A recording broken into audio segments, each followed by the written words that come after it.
This is part 2 of my Better Drone Shots tutorial series, and in the first episode we went into the actual flying and stuff that goes into getting great drone shots while you're out getting the shots. And today we're taking all that knowledge, putting it into the editing phase, and we're going to be editing a fantastic drone video within Davinci Resolve 17. Now, I have the studio version of Davinci Resolve, but I'm going to try my best to stick to the effects that are within the free version of Davinci Resolve as well, because there is a free version and it is fantastic. You don't need the studio version really unless you're shooting 10-bit video, which I do highly recommend doing if you have the ability to shoot 10-bit video on your drone. But my drone doesn't shoot 10-bit video, and a lot of the effects I'm going to be using are all rooted within the free version of Davinci Resolve. So you can do literally like 80%, probably actually 90%, I'd say 95% of what I'm doing today is going to be available in the free version of Davinci Resolve. And if there is something I'm using that's not in the free version of Davinci Resolve, I'm going to let you guys know, and there are alternatives.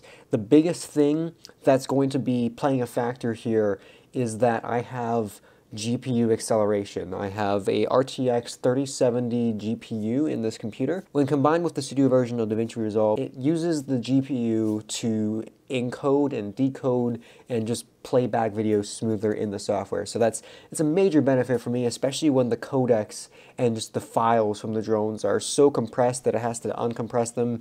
And you know, H.264, if you've heard of it, H.265, MP4, all of it, not great for video playback. Obviously something like ProRes or DNX HR, all those other things are way better, but it helps me a lot. Anyways, let's get right into it. I'm going to open up Davinci Resolve. We're going to go back and revisit the intro to the first part of the series and dive into the shots I got for that drone intro sequence. So let's go into Davinci Resolve.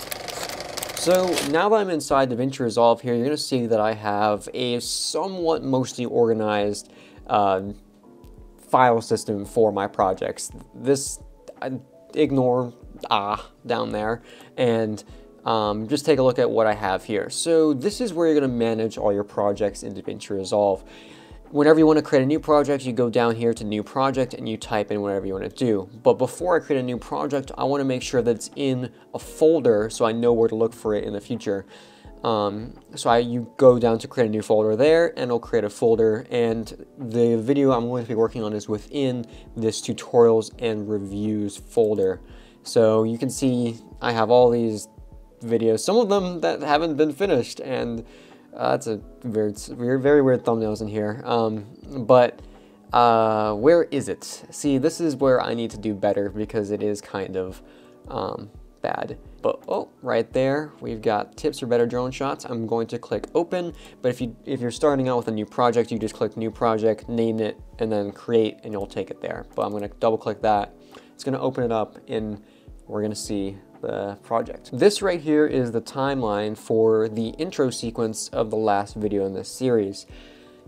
I'm going to be showing you guys how I made it and kind of breaking down the process that went into the actual building out of the video with some slight effects here and there. Color grading was a major thing on this one, and then of course sound design. As you see right here, I have a lot of different audio mixed in there. We're going to be diving all into that. I'm going to go step by step here and kind of show you guys what each part of Davinci Resolve does, because you're going to see you have a bunch of different tabs down here, and I'm going to explain what each and every one of them does.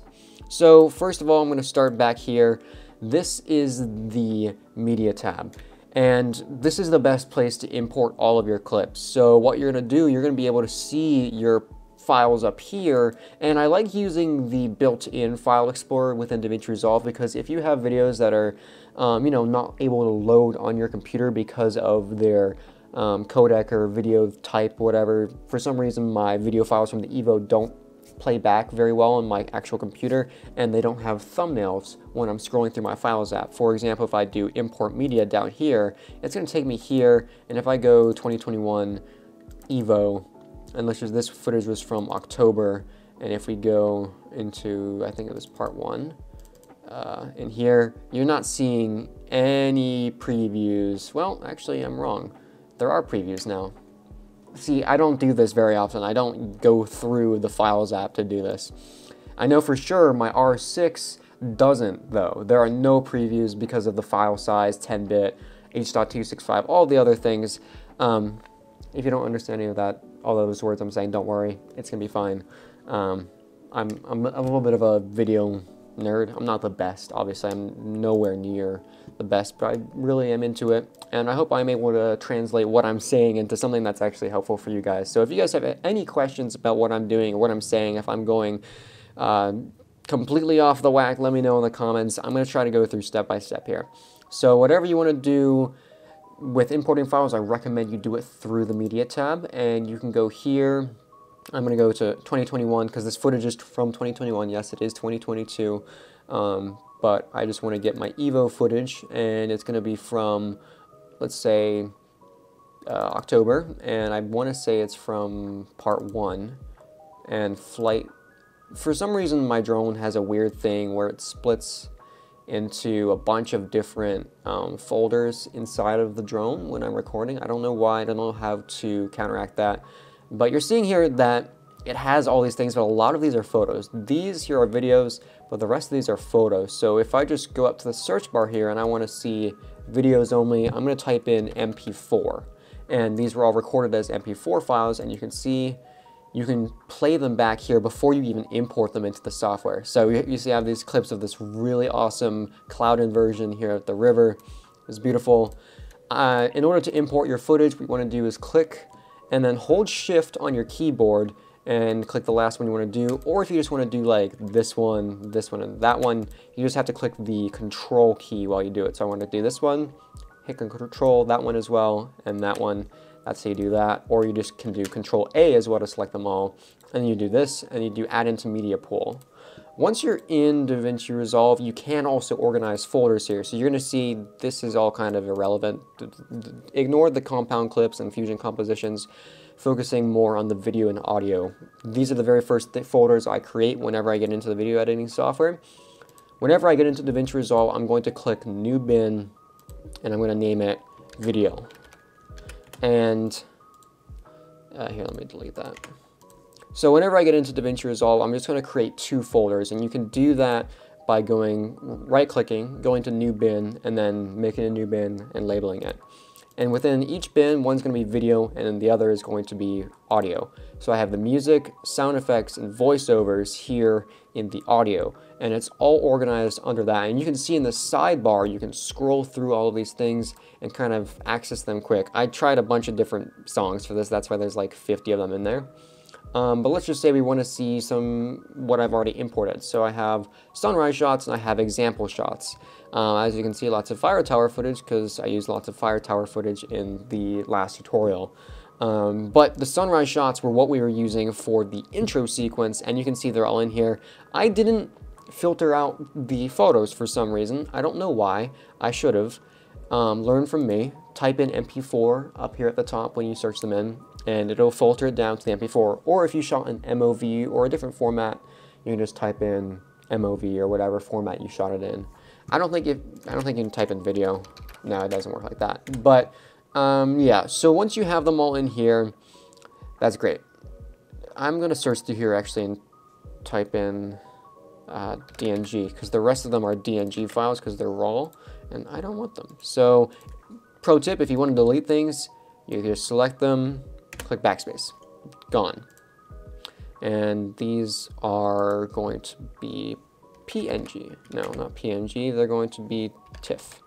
Yes, TIF files. They're great, cool. These are photos that I edited. I don't know why they're in that folder. I don't need them in the project because this is for editing video. Now ignore these fusion compositions. I think those were things that I scrapped midway through the edit. So now that we've kind of overviewed the media tab, this is really all I use it for, just getting all my clips in here and organizing them. After that, I'm done with the media tab unless I need to grab new footage.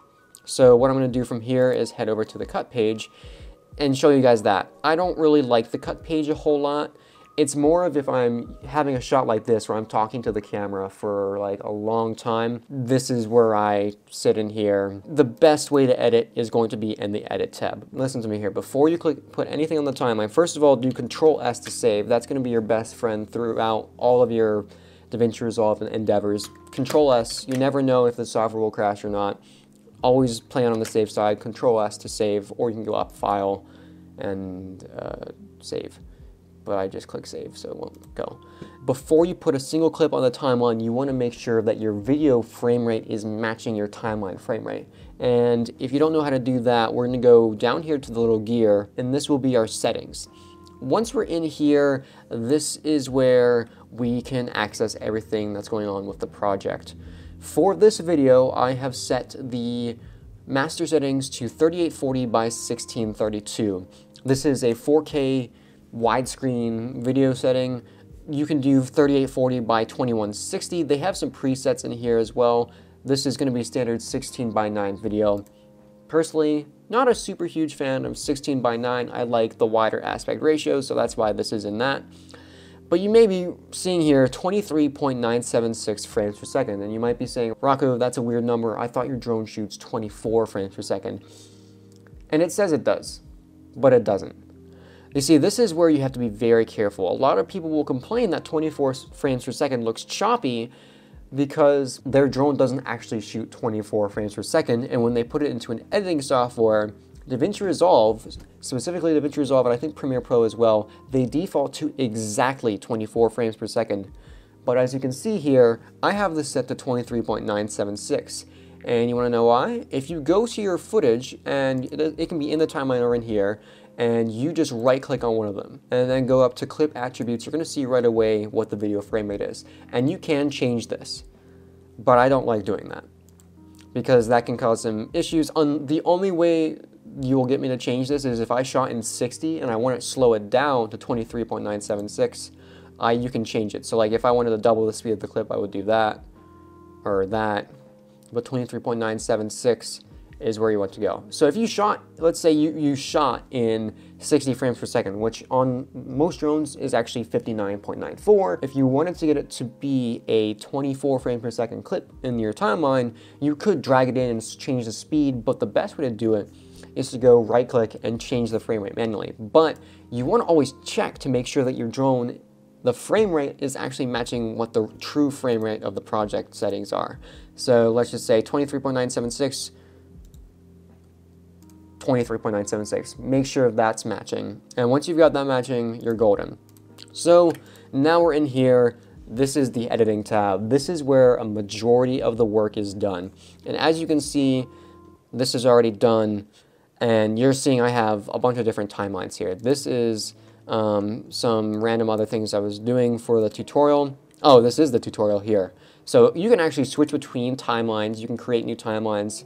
If you're not seeing this bar up here, it's probably because you only have one timeline, but you can create more. You want to make sure that you have this turned on right there. And if you have that turned on, you're pretty much golden. You can add as many timelines as you want, or you can even view timelines in dual viewing fashion. So like if I wanted to put my examples, I can click that X, and then they put examples down here. And if I wanted to drag one up from that, you can do that. That's a really cool way to do it. A lot of people will use the cut tab to take all the clips, cut them down, put it onto a timeline, and then they'll drag the selects from the cuts and put them up into their real timeline. I personally don't do that, but I think it is a cool thing. But we're just going to be sticking to the intro here. I'm actually going to create a new timeline, and we just did. And I always like to store my timelines here. It just created a new one, timeline 1. Actually, wait, no, it didn't create one because there's nothing there. Create new timeline, time demo. We're going to name it demo. And if you don't want your timeline to use the project settings, let's just say you want to shoot, you want to have both a 24 frames per second and 30 FPS video, you can unclick use project settings, go into format, and you can change all that there. But I'm going to use project settings this time because I don't need it to be different. So once I have that, I click create. Boom, we have our new demo timeline. And this is where the magic happens. You take your drone clips and you're going to build out and edit. But the first time you're going to do it, it's probably going to suck. And that's okay. You can go back to the very first video on my channel, look at it, and laugh your head off, because it's horrible. But that's where everyone starts.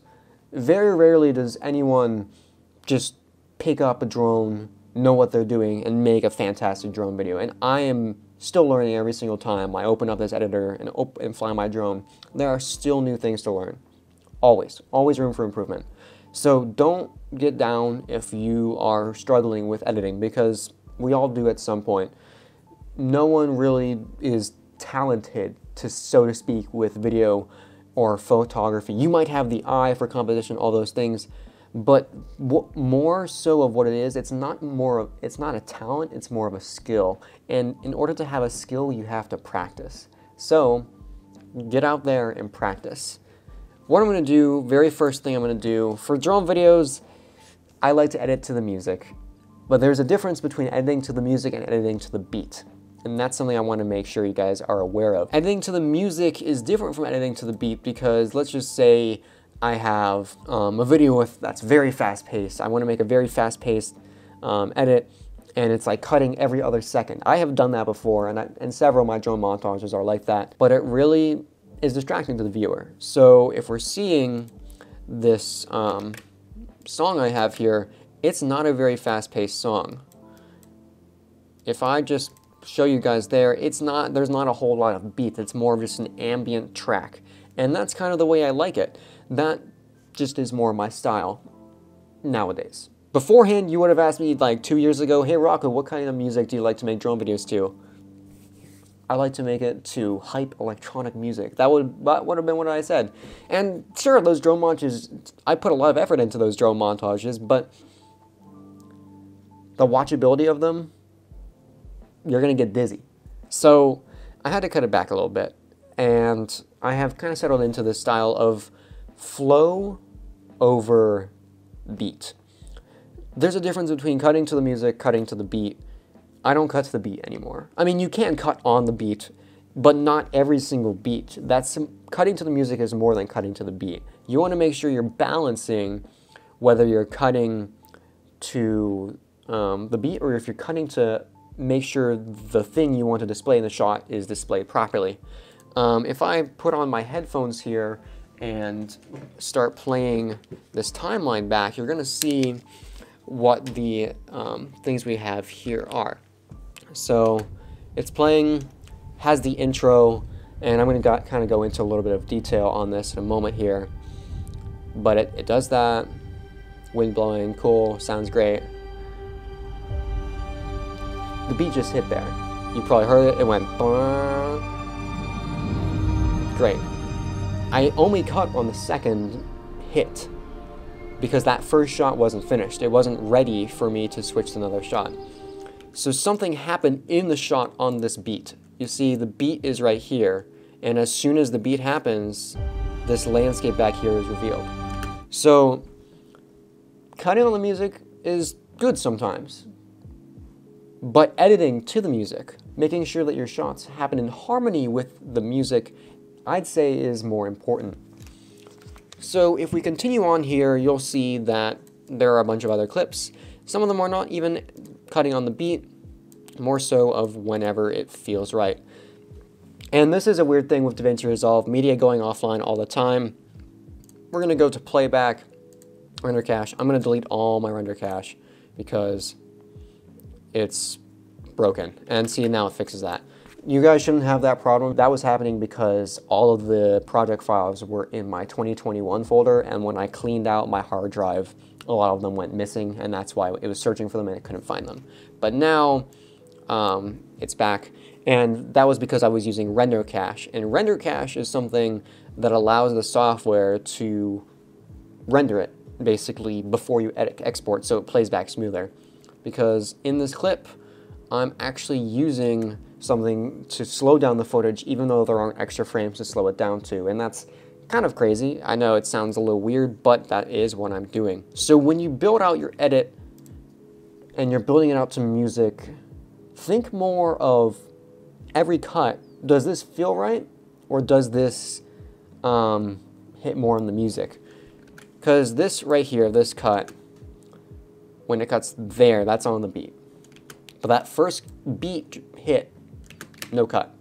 It's all based on the action. And a lot of times if I have someone walking in the shot, like let's just say there's someone walking in a field or whatever, I'll try to make it so their footsteps hit on the beats, which is editing to the music, not editing to the beat. I mean, you're not cutting to the beat. That is editing to the beat, but it's more of a subconscious thing. Because if you think about it, if you're listening to music in public on your headphones or something, and you're walking down the street, your footsteps are most likely going to fall on the beat. It's a subconscious thing that we all do. Or at least I do it. I don't know, maybe I'm weird. But a lot of people do it. They'll walk to the beat. And you want your edits to be so refined that it feels natural. So if you're playing through your edit as you're dragging clips in, dragging them in, extending them to the points where you want it to be, blah, blah, blah. I'm going to move that back to where it was. And you're playing it back and a cut just doesn't feel right. Try moving it a few frames forward or a few frames backwards. In Davinci Resolve, you have this tool here. Most editing softwares have this tool to zoom in on the timeline.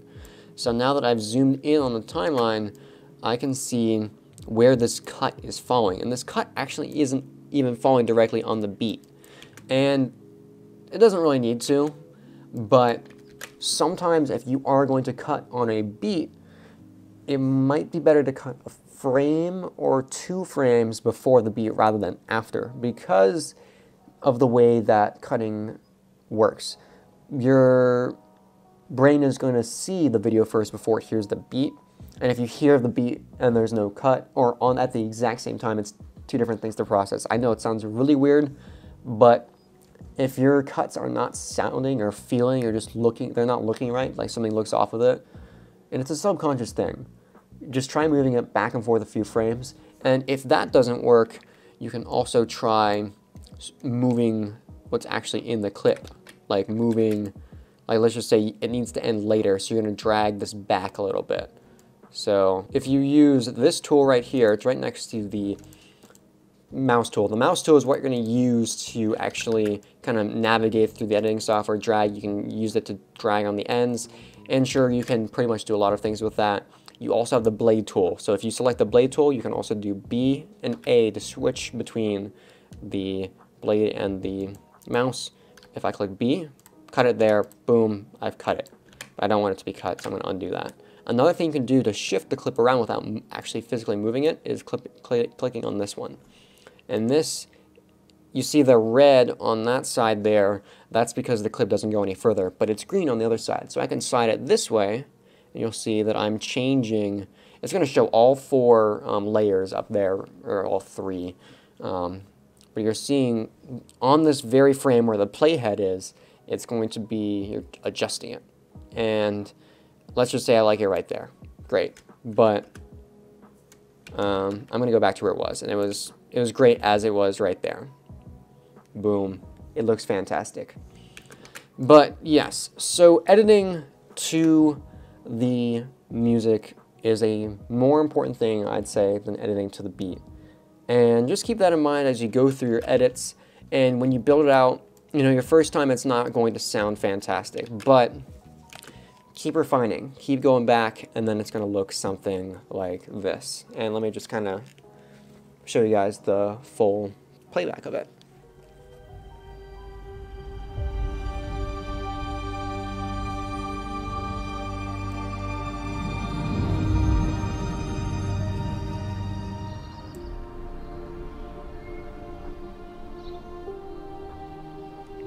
It's in that calm stage right there. That cut was motivated because the action in the previous shot had ended. It's just I love that shot. There's a subtle cut on the beat there because the previous shot's action had ended. There was nothing more to show, so it was right to cut to the next beat. And the cloud faded away on the beat for that one. And then there's going to be another cut on the beat because it's motivated. But watch the camera motion here. It looks up, the next shot continues an upwards motion. It's all about the flow. And then of course it fades to white because I used a solid color and faded it in. And boom, it ends just as it began. So it's all really about the flow. If you take a look at it from the bigger perspective, sometimes it is better to edit onto the beat, sometimes it's not. So there are a few cuts on there that are on the beat and some that aren't. I think you have to use your best judgment there, and I can't say that there is an objectively right time to cut on the beat. I mean, you don't even have to follow any of those rules. You can cut like every 2 frames if you want to. It's not really my job to tell you where to cut. But a motivated, more intuitive way of doing it, you just have to kind of develop that over time. The biggest thing is, after you've put your clips on the timeline, you just want to have your skeleton of the video first. It's going to look like something like that, and you're just going to have that. The only transition I used here was a cross dissolve. I don't like using transitions that much. And if I do use a transition, it's probably going to be either a dissolve or a seamless transition.